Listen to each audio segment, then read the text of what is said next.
What if European colonialism never ended? Part 2. When we last left off, the Vietnamese and the Indonesians had gained independence from their colonial overlords. However, to fully understand this timeline, we need to take a step back and look at the Cold War and Europe.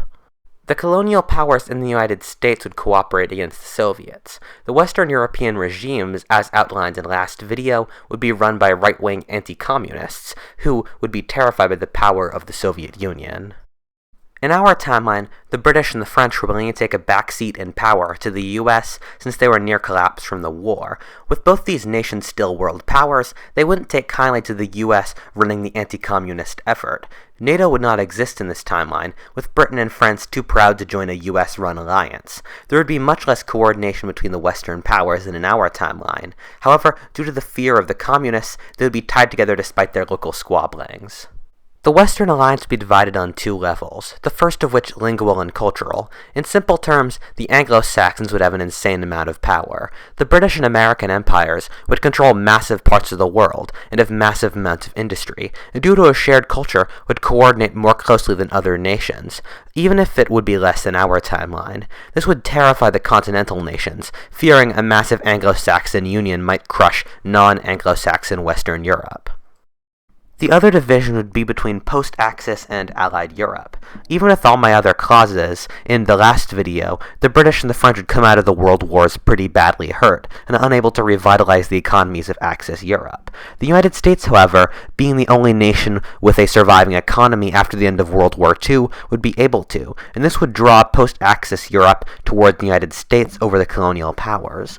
Also, the United States simply offers better deals for allies. In exchange for keeping out the communists and allowing U.S. bases, the U.S. will send aid, give military protection against your neighbors, and let you sell in the U.S. market. There's no way the British and the French would be powerful enough to make deals like that, and when they were able to, in the 19th and early 20th centuries, they gave much worse deals than the U.S. This would draw post-Axis Europe into the American sphere. This would terrify the old colonial powers and create a post-Axis versus Allied division in Western Europe.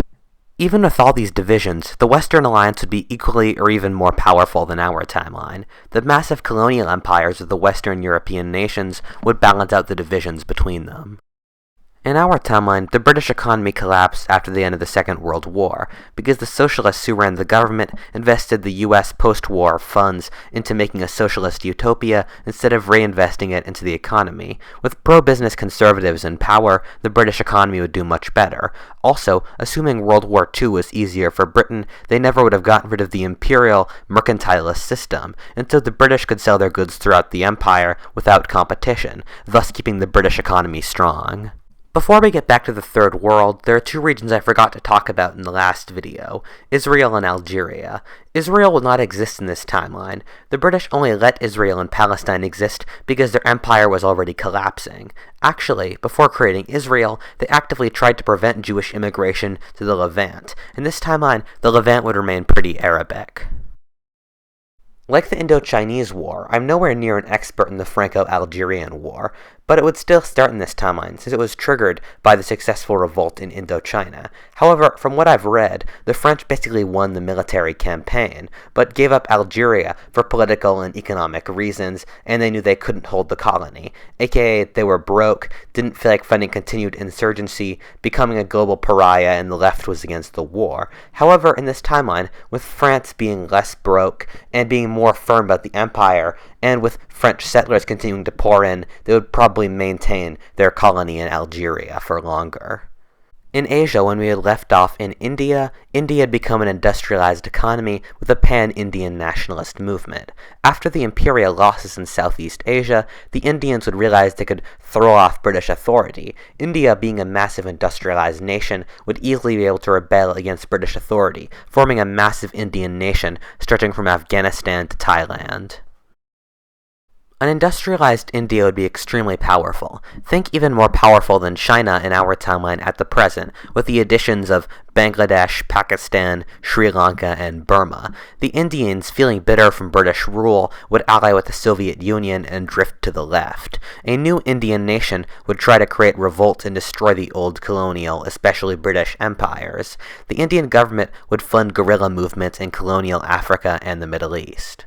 As I said in my previous video, Africa would take a while to develop serious guerrilla movements, but here we are in the 70s and 80s and Africa has been given an extra 30 years. The issue is we don't really have an African Vietnam, where the full weight of non-declining European states were faced up against African rebels, but from what we can approximate from the Portuguese, South African, and other guerrilla wars is a pattern. The Europeans, due to sheer firepower, technological superiority, and better drill, could hold whatever they wanted. Capitals, important mines, ports, etc. However, most African countries are simply so massive that the Europeans would never be able to eradicate the rebel movements fully. We would see a pattern in which the Europeans held a few cities and key industries while the guerrillas would hold the countryside. This state in which neither power would be able to defeat the other would exist until the Europeans were tired of it. The constant warfare and the guerrillas probably sabotaging of key industries would make the colonies a massive economic drain. At one point, imperial zeal would give way to hard economic fact.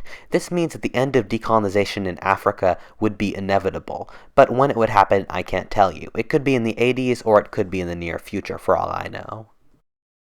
The big exception would be European-settled Africa. After decades of significant European immigration, Eastern and Southern Africa, plus the Maghreb, would have significant white populations. French North Africa would likely remain with France, using brutal oppression to keep the Arabs and Berbers down. Meanwhile, in Southern and Eastern Africa, we would see the rise of apartheid-like regimes that would try to keep down the native black population so the whites could remain dominant. However, the range of oppression would be different in this bloc, with the English nations oftentimes being less oppressive, since in our timeline the English of South Africa were against apartheid.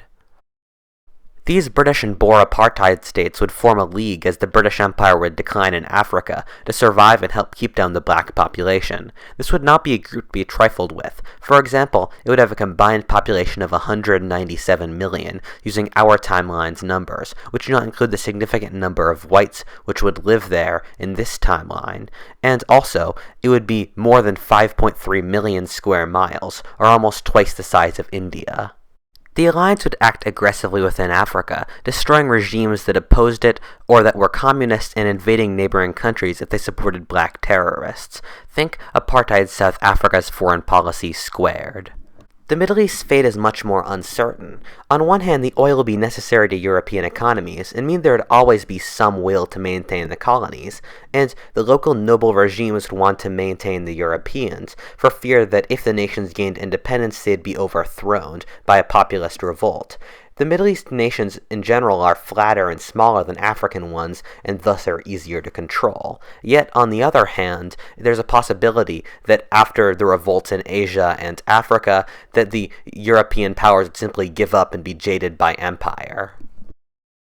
There's a possibility that if the Europeans maintain their holdings in the Middle East, that British businessmen who'd be driven out of India would relocate to Iraq and restart the process of industrialization all over again. This industrialization would inevitably give Iraq the power to fight for its independence, or at this point the Europeans would simply be so jaded that they would have already given Iraq independence.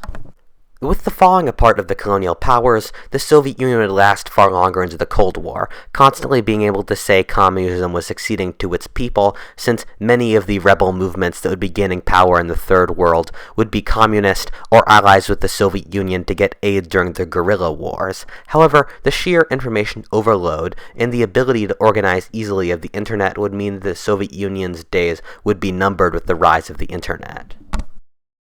China, with the apparent success of the communist nations and the apparent fall of the capitalist ones, would not change to become a capitalist economy. The reason the Communist Party still runs China is because it was able to adapt before the Soviets and so was not crushed. Also, the Americans and the Europeans would be more willing to export jobs to the already industrialized India, thus meaning that China would never have its industrial revolution and economic explosion. Without the wealth the Communist Party gave China in our timeline, it would have collapsed. With the fall of the Soviet Union, the Chinese Communist Party would have collapsed shortly afterwards, being replaced by either Confucian neo-imperial wannabes, Democrats, or nationalists. This timeline feels like one of the most convoluted I've ever made, and one of the ones I can take closest to the present. And so, to sum it up, I thought it would be cool if I made a brief summary of the world today, or what you would see if you started watching the news in this timeline. The apartheid alliance would be fighting a bush war against India and Central Africa, with the Indians supporting and investing in the neighboring black nations. This would not lead to open war, with both nations probably being nuclear powers. Speaking of India, India would be a massive power who would have allies across Southeast Asia, the Middle East, and China possibly being a strong ally. Russia would still be reeling from the later collapse of the Soviet Union, and the United States would probably have a moderate isolationist backlash, with France and Britain easily able to defend Europe, China either a joke or recovering economically, and India occupied in Africa. Terrorism would not exist, with the Middle East either being British or French puppets, or not having a long enough independent history to be disgusted by the local oligarchs. France would likely also be fighting an insurgency in the backwoods of the Maghreb. Whatifalthist, thank you for watching. If you enjoyed that video, please comment or subscribe, and please stay tuned for my next video. Thank you.